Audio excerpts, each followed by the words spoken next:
I have a family, the family of Diane Lemire, who was the murder victim, literally assassinated in 1983 by Beverly Sine's then estranged boyfriend, because she wasn't living with him when this happened. My guest is Beverly Sine, Mrs. Beverly Sine, and her husband, Andy Sine, also known as Andre. I have guests, a further guest in the studio, excuse me, Diana Beverly's mother, Mrs. Teresa Coleman, and Diane's sister, Madeline Lemire.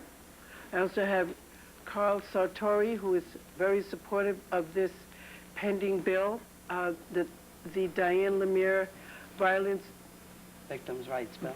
Victims' Rights Bill, that is going to be drafted by the sponsorship of Senator Gallus. I will let Beverly tell you more about that in just a moment. I also have with me Norm Moody, who was very instrumental in bringing this issue to the community's attention. Is a union leader. Okay, yeah. Okay, and also prior to that was Beverly attempted to bring this matter to the nation's attention by being a guest of a program on the Maury Povich show about domestic violence against women. Wasn't it Thanksgiving? Yeah, I remember reading. Do you remember what was in the? I remember reading about. It wasn't Beverly. It was Beverly's sister.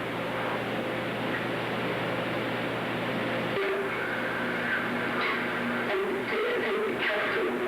It was sloppy. And we kept it was sloppy. But we never ever let them do.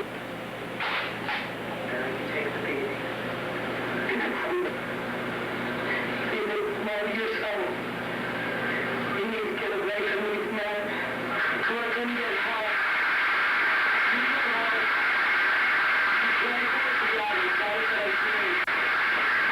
What do you want to tell these men?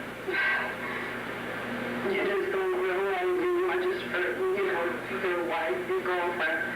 You're hurting your children, you're hurting their families, you're hurting yourself and your family. You're going to end up in jail. So you made the scene off. You know,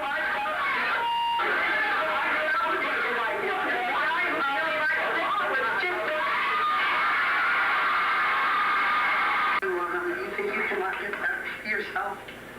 Do you think he could be better? You're such a beautiful woman. You think he could? And you just need to know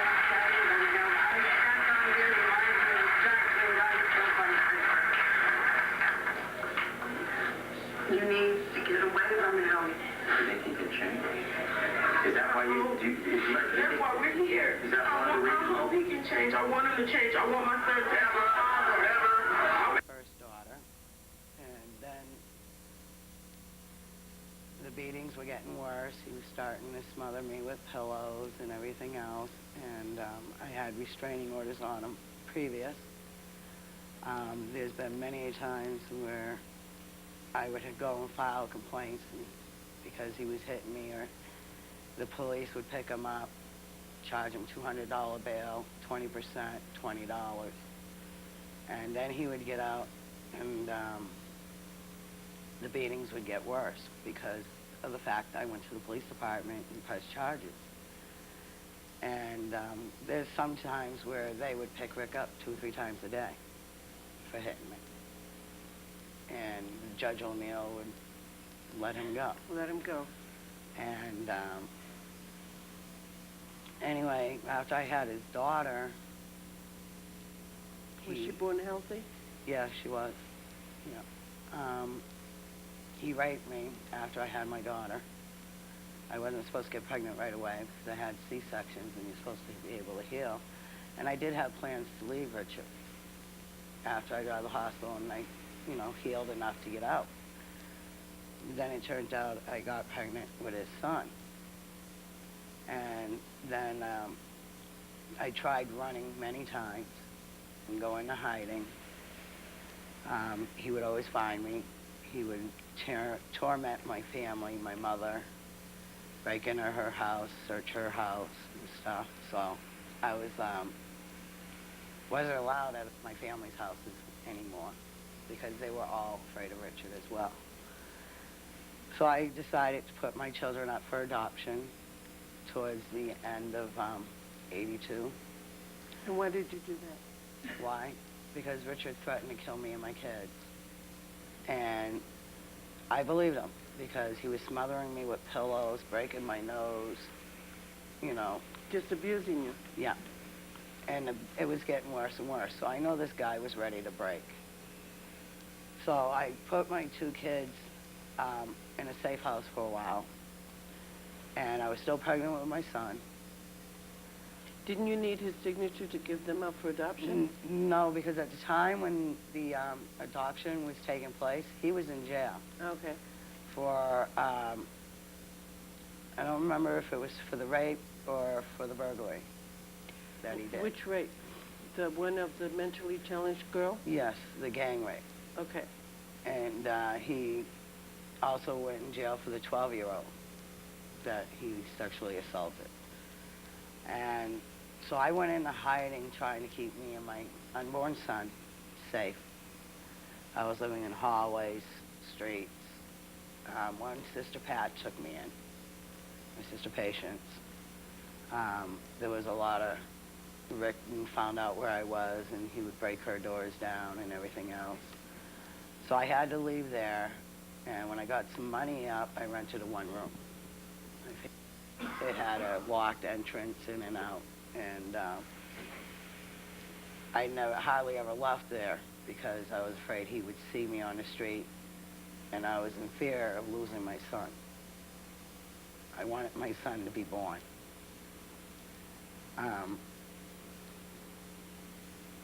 During that interim, how many times was he charged with other criminal acts? Burglary, he assaulted a man and broke his jaw.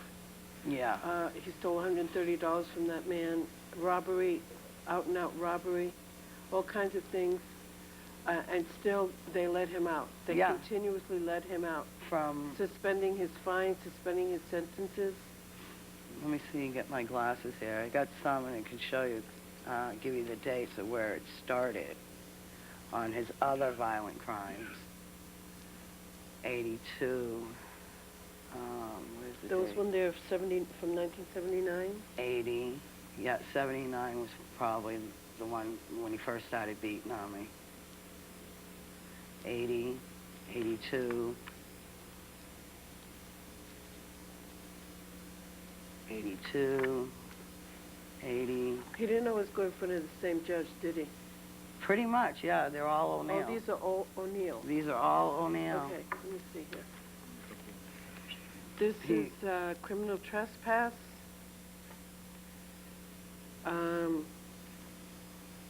This was an attack on you where he slapped you in the face, causing a scratch under your left eye. Mhm. He stole the possession of a police baton to deprive Louis Capo, a police officer for the city of Manchester, thereof. He deprived him of that property. This one is another assault on you. This one is purpose to commit the crime of theft, burglary. Yeah, they started back in 80. That's what I've got here. Yeah, burglary, 80, 81, and 82. sexual assault, 12-year-old child, possession, controlled drugs, robbery, kicked the victim in the face and arms, took his wallet containing $130 and immediately fled the area. So what does it take for a judge to realize that this person, no matter what the law that's being broken, is a danger to society, not only to his partner of the time, but to the public in general? This one, what was this one? Burglary. Another burglary. Another sexual assault. Striking the victim in the jaw, covering her mouth in such a manner it caused her to choke. Holding her shoulders down while he raped her. Excuse me, did he serve any time for any of these? No. Not None one at day. all? Not one day. Well, what would happen is he would get picked up for the charges and bailed out. And so before he can go to any of these hearings for these charges, he killed my sister. Oh, so they were pending? Yes, they were pending. Like the gang rape against the lady. He was just got released on bail For that charge. for that charge, and then he turns around and How killed much her. was the bail for that? I don't know. It should be on there. I don't know which one it is. But this woman was mentally challenged, and there were altogether 6 men involved in that sexual assault. And when he was brought up, arrested for the murder, they did not charge him with any of these previous criminal acts because the act of murder was A higher crime. a higher crime instead of attaching it to so that he could have been in jail longer, especially sexual attack on a mentally challenged human being, and then another sexual act on a 12-year-old girl. I really would like to know And a where lot of his bails and fines were suspended. suspended. So it was like he was visiting his friend at the bench, Mr. William J. O'Neill, Associate Justice. Hey, buddy, I'm here again, so let me go home, okay? And he went out and committed more crimes. It boggles the mind. That was in the 1980s, but it's still going on now. And the purpose for bringing attention is to get the average citizen and the politicians who are supposed to be there for the citizens of their communities to take very seriously what one person can do, the harm that one person can do. He had so many people intimidated by his brutality and his intense, violent acts that he had people living in fear, cowering behind their own doors in their own homes, and then abusing a woman to the point where she had to run and hide and give up her children to keep them safe.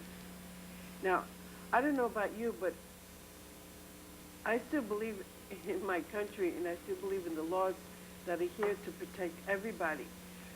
But it would appear that some people with the titles, I've said this again and again on almost every show, there are people who hold the titles of trust in our community who are not trustworthy.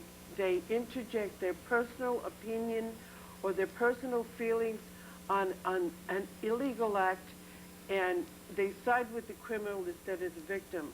And that can't be allowed. It can't be continued to be allowed because there's too many people dying, too many people abused, too many victims in general.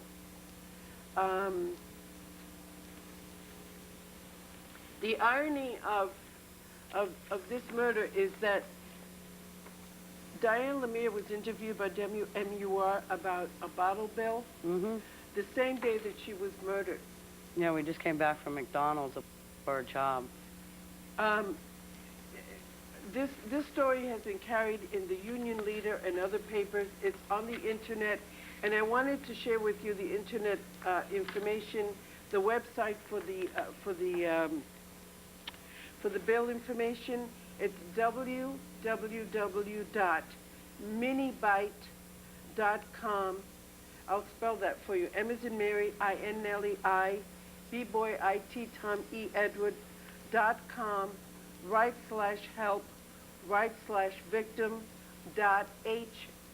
.htm.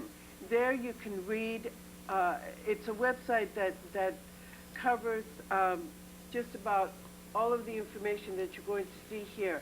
There are letters here from senators, from Governor, this one is from Senator Gregg. Let me read it to you. Dear Mrs. Sinay, Thank you for contacting me concerning your interest in having the New Hampshire State Legislature pass a law which would establish a murderer's registry. I appreciate your taking the time to share your story with me, and I was very sorry to learn of the tragic loss of your sister. As this would be a state issue, you should be working with your New Hampshire State Representative and Senator to discuss your thoughts with them and to determine if they would introduce such legislation. I have enclosed their names, addresses, and phone numbers, which I hope will be helpful. You may also want to contact the governor's office at 271-2121 to make him aware of your wish to see such legislation introduced. I appreciate you taking the time to write. Your concern for your safety as well as for that of others is certainly understandable. I wish you well in your efforts. Sincerely, Judd Gregg, U.S. Senator. Now, could you tell the viewers about one of your daughters visiting Mr. Hartman and what he said at that visit? Well, November, we had scheduled for a hearing to get our domestic violence orders, me and my husband, against Richard Hartman. The first hearing was canceled because they thought we had a sniper that was going to kill Rick.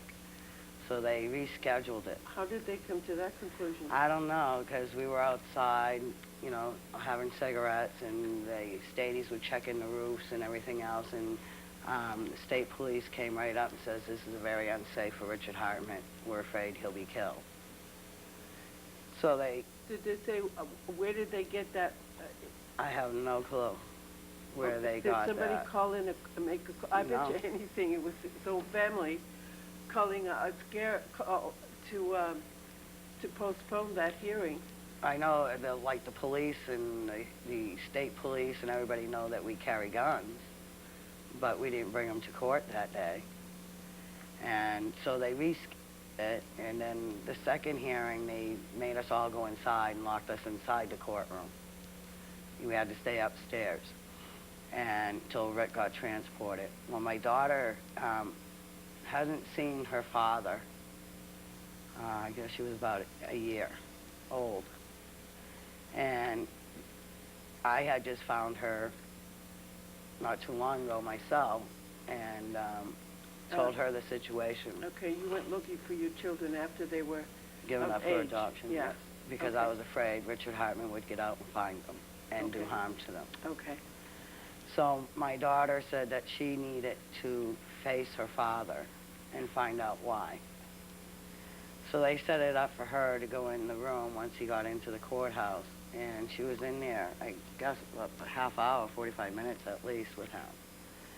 And her first question was to her, why? Why did you ruin my life? I got family, I don't even know. Why did you do that? And he told my daughter, he says, well, I was drunk, jealous, and that's all Doped up. He doped up, and that's all I could say. And my daughter says, well, that's not a good excuse. You took a life, you should have gotten death penalty.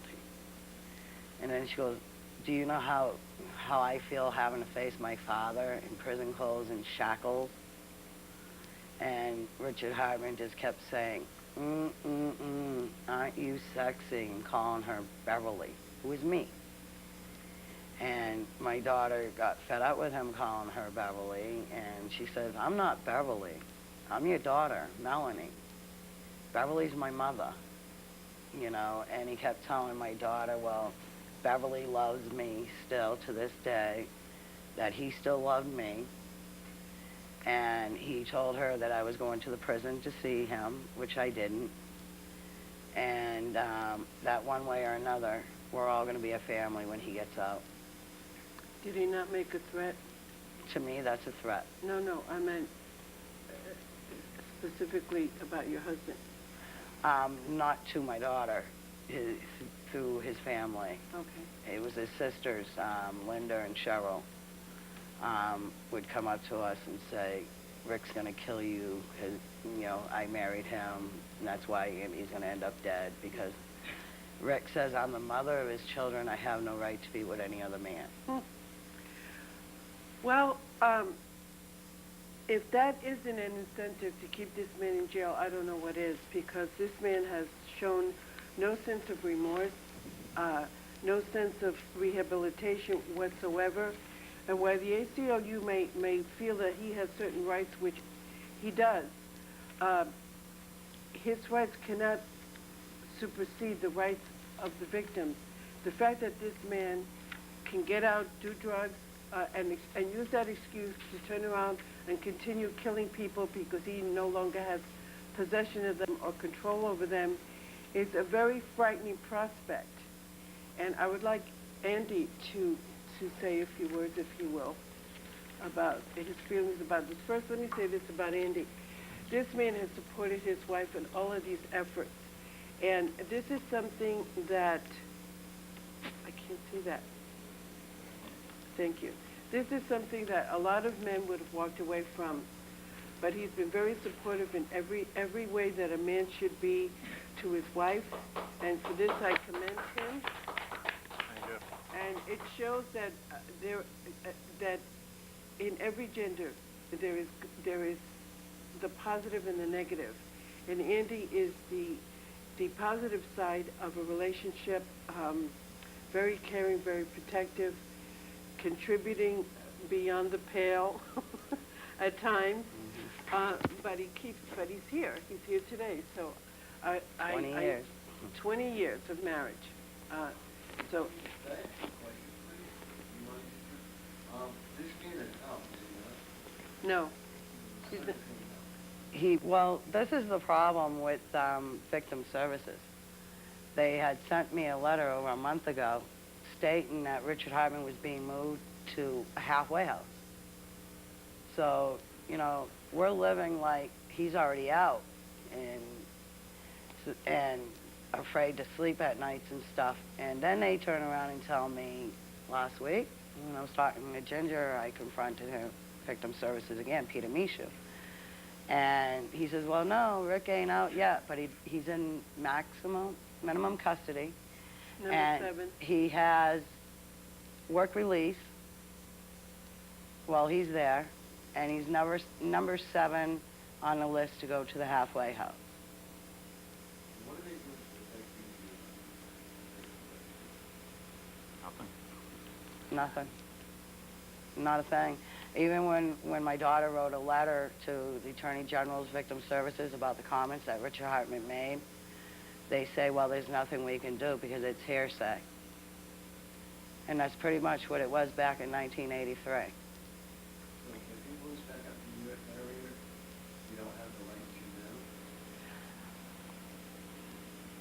I don't have a right to know exactly where he's residing, and that's why I want this bill. And matter of fact, his whole family moved up to Berlin. Well, he has more rights. Yeah, he does.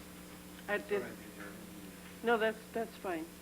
But Andy, could you tell a little bit of what it's been like having to see your wife go through this and her family as well? Pretty painful. It was, the first 5 years, it was nothing but nightmares. She'd wake up all kinds. Actually, I'd wake her up because she was swinging and punching and...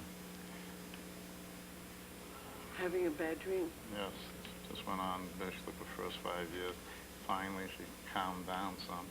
And now, for the last couple of years, it's started up again. And she's very afraid of him. She packs a gun. I pack a gun. I go nowhere without my gun. And I make sure she doesn't go anywhere without hers. I think that it's true, and I would be the first one to say that he has certain rights, but when a man appears to have no sense of, how can I say this? His mindset has not changed one iota. And being in jail 22 years has probably hardened it even more. He's had 22 years to think about what he's done, and all he appears to want to do is to continue to do the same thing. I don't know why he's being let out at all. I don't understand that. It's always it's always after a tragedy happens that everybody gets into an uproar for a whole 5 minutes until the next tragedy happens. Then it falls by the wayside, and no attention is focused on it because a newer tragedy has the attention of the community or the country.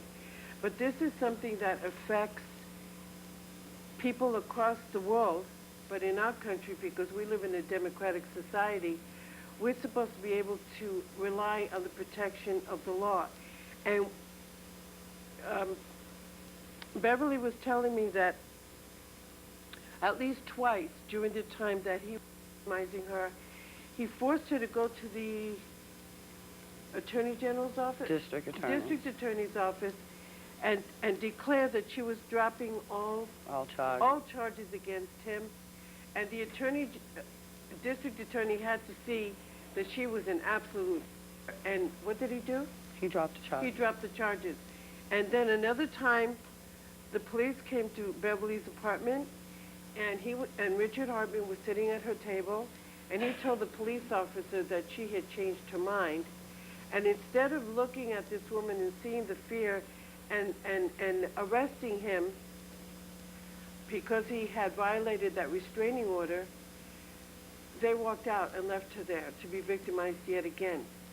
This can't continue to happen. It will continue because like I said, some people with titles, they're thinking more along a personal level than the law of the land or the law of that situation. And it seems to me a really great shame that a man and a woman both have to carry guns to defend themselves. Sleep with them, too. Sleep with them, have 5 dogs for alarms and cameras set up to keep an eye on anybody that may look threatening. They're hostages in their own homes. They're hostages in their own lives. And I would ask anyone, no matter how liberated they might be, or a member of the ACLU, any one of these legal advocates, to just think about how it would feel to have to live armed and ready to defend yourself 24/7 because of the potential danger that's out there, not to mention family members. Noam, would you pass the mic to Teresa. Teresa? Teresa, would you like to say a few words about what happened to Diane and how you were the one that found her after Richard Hartman had stabbed her over 100 times? Yeah.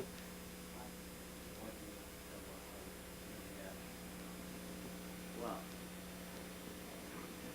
Yes, it's on. I walked in the house. I asked my daughter to come with me that day. I was going to have my hair cut, but she said no. So she said, I'm going to stay home. So when I walk in the door, 5 minutes after he left, I walk in the door and found my daughter on the floor stabbed. I called him, I ran out and went to a lake cab and made a phone call on the pay station, on the pay phone. And by the time I got home, all the police were there, and I came in the house, and they took me in the kitchen and questioned me, and they took me out the back door and brought me up to the station to question me. And I told him who did it, because he told me he was going to kill Beverly, but he killed my Diane. And I've been seeing her. I think she's in my house and everything. And I have a hard time sleeping at night because I could see, I could feel the stab wounds myself. That's how bad it was. And I put myself in the hospital to calm down because I couldn't take it anymore. And I was told by the police that anybody walk in the hall as he was coming out, he would have killed anyone. And I just missed it. If she came with me, she would be alive. But she wouldn't come with me. I'm so sorry, Teresa. I really am. I'm hoping that this bill will pass because it needs to be law. I'm afraid of her life now. That's the only one I got besides Madeline. That was the only two I got left. And if I lose her and lose her and lose anybody else in my family, I've got nothing. Thank you. Thank you, Teresa. I can't talk anymore. It's okay. Then Diane, it should also be Beverly. And that right there is a threat to the family that they don't care about anybody else's feelings but their own. I know it could be construed as he said, she said, but this is a long history. This is over 20, how many years? 20-something years? With him? Since the murder? Well, yeah. I've Well, been with him for 22 years. So I would ask anybody out there, would they like to live 22 minutes in these circumstances, much less 22 years, and the clock is still ticking? Does this also cover the bill for people who hire? Yeah, it's going to cover, I want it to cover like Pamela Smart. Yeah. How about like Kathy Green, whom they made a martyr out of, who lives in Claremont, or did live in Claremont? She got out, and even though she contracted someone to kill her husband, now, can they go back? Are you going to work it so they go back? I don't know if they'll be able to go retroactive. If she's on parole, she will have to register if she's on parole, but I don't know how far back I don't know I if can they go retroactive. Yeah, because she's already been sentenced, so it's sort of like double jeopardy. You can't do that, but they could No, a register. woman, so she won't have to. No, it register. has nothing to do with No. the gender. It's the law. If a man did the same thing you're suggesting, they've already been tried, and unless the law deviates from that, you can't recharge them. Now, she went and broke her parole by doing something similar, then she could go immediately back to jail. Well, if she's on parole when this bill passes, she will have to register. No, I know, but he's talking about the fact that that she contracted or hired for murder kind of thing. But I think what Norm was asking at the beginning of that question was, will that be included in the Diane Lemire victim rights bill? A murder for hire? Is When there there's any Yeah, murder, because somebody hires somebody. You're They're using guilty that other person. person as your tool. Yeah. It might not be a knife in your hand, but that person is your tool Yeah. to murder. Well, it's like when people rob a bank and they shoot the bank guard and the driver sitting in the car. He's just as guilty as the person that pulled the trigger. So Yeah. this would be, Yeah. because you And were I part wanted of, to cover DWI. If you kill somebody with doing DWI, that's murder. So what is you some know of the- you're drunk in that you're car getting with in a that- deadly weapon. Yeah. Well, so there are a lot of, there are components to this bill. It's not just to register a murderer out on parole. It has other specifications. Yes, and Okay, it's so- not just directed at domestic violence murders. Yeah. Okay. Again, with regard to domestic violence, I think that should not be categorized to the point that it becomes a detrimental factor when a victim comes in front of a judge and, oh, this is a domestic issue. The law is the law. I started this segment by stating that I do not understand how you can deviate from the taking of a life by giving it a category simply because it fits an accommodation that a lawyer brings up for consideration. This murder was so violent, I don't know if, I don't want to upset anybody here, but I need for the public to know just how violent. According to Beverly, the coroner told her he stopped counting stab wounds at 32. This man not only stabbed Diane Lemire from the front, but then he turned her over and stabbed her repeatedly And to her death. some of the stab wounds were how do you say it, re-entry Entered. re-entry wounds. Re-entry. So he was in such a frenzy that he stabbed her. I can't see that, George. What does it say? 8 minutes. And they Thank you. said, the coroner said it was over 100 times. It was over 100 times. It was reported, some articles say over 20 times, say over 26, some say over 30, but the count was over 100 times. So if that doesn't shock you into the awareness that this guy is he could do this to anybody. He feels like it once he gets out, including this family. And I don't think that he needs to get out. And I think that if his family keeps issuing these verbal remarks, threatening remarks, that they should be held accountable, because you can't threaten people. It's supposed to be against the law. And the fact that they moved bag and baggage from Manchester to Berlin to taunt this family, I think it begs looking into. It's another accident waiting to happen. I have received calls from other women, including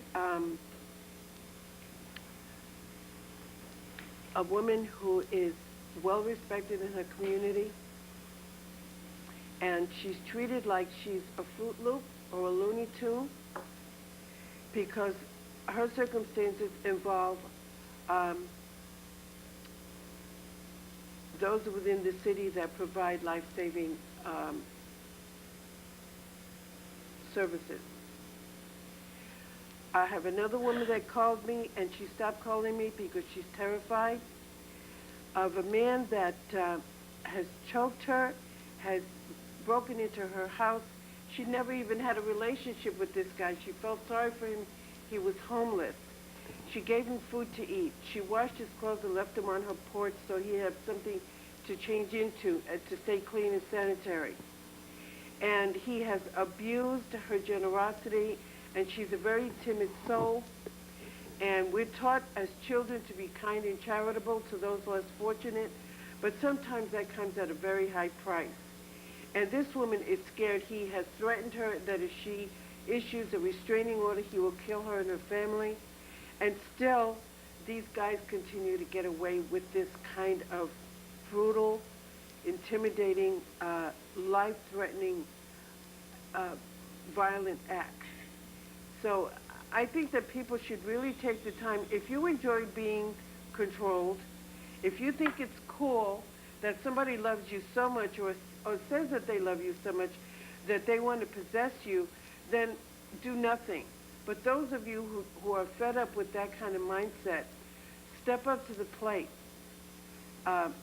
Contact www.minibite.com/help/victim.htm.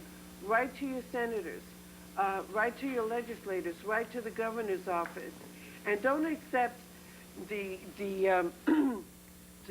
form letter that is usually the response generated by a computer and an employee of that official's office. Get a letter that addresses you specifically, that was typed and dictated from the senator or the governor's office, so that it acknowledges why you are contacting that official and your concerns because of the reason that you are contacting that official. If you email or you fax or you write or you call your senator, your legislator, your governor, make sure that they know why you're calling, and don't get hoodwinked into thinking that because you got a form letter back that is a generic letter covering any and all circumstances, thank you, George, that that he or she has heard you. The governor's office, again, the phone number is 271-2121. And if you go online, to the website that lists your governor's address, their emails, the senators that are listed, the legislators that are listed, your aldermen, anybody that you want to get in touch with. There's a listing. Get involved, because the life you save could be your own or that Or of your your daughter. sister, your daughter, especially young girls that are caught up in the romanticized idea that, oh, he loves me, he worries about me, he wants to know where I am, this, that. It leads to control that can get out of control. And that also applies to young men, because some women are very possessive to the point where they strike out and they wound and they assault and they threaten. So this is for both sides of the coin. It's getting near closing, and I wanted to thank Carl Sartori. How about if we brought back the death penalty? Excuse me? If we brought back the death penalty? Well, that's an issue We that's have been the death ongoing penalty. for. We have a death penalty, but it's usually It's illegal injection right now. it's a lethal injection. Yeah. Yeah, but New Hampshire doesn't have it. Yes, they do. Oh, they They do came now? out with it like 3-4 years after my sister was murdered. Before that, it was done with old law. The death penalty was hanging. And when we wanted the death penalty, the judge said it would be too cruel to hang Richard Hartman. So they changed it to lethal injection. Yes. And you know what the sad part is? If your your sister, had been a police officer, had been a mayor, had been someone in the official. political officials, he would have automatically got the death penalty. Even a police dog Yeah. would Isn't that sad? you would get A police more dog. the death penalty for killing a law officer's dog. Now, how do they get? You get more of your petitions. Are you all done with the petitions? I'm all done with the petitions. I'm asking people to go on my website. I have email addresses, phone numbers to senators, governors there. I'm also asking people to write to me at victimsrights@aol.com. Send me letters, As support. support letters, letters showing what you've been through, about Their your stories. experience Yeah. with domestic violence or your experience of losing a loved one. Okay, we're getting down to a little less than a minute, and I started to thank Norfolk Cummings. Welcome. And We need to give the police departments the power to to work here. enforce the law. They need to go back to some schoolings and learn the new laws and stop living with the old laws. And that's a lot of the big problem. Or interjecting their personal opinions on a legal matter. Right, and I know a lot of police officers that it breaks their heart to have to walk away from a situation they know they should do something about, but the law won't let them. Exactly. It's hard on them too. Yeah, so she should still have no right to say, well, at least we'll know who killed you. Oh, absolutely. That is wrong. Carl,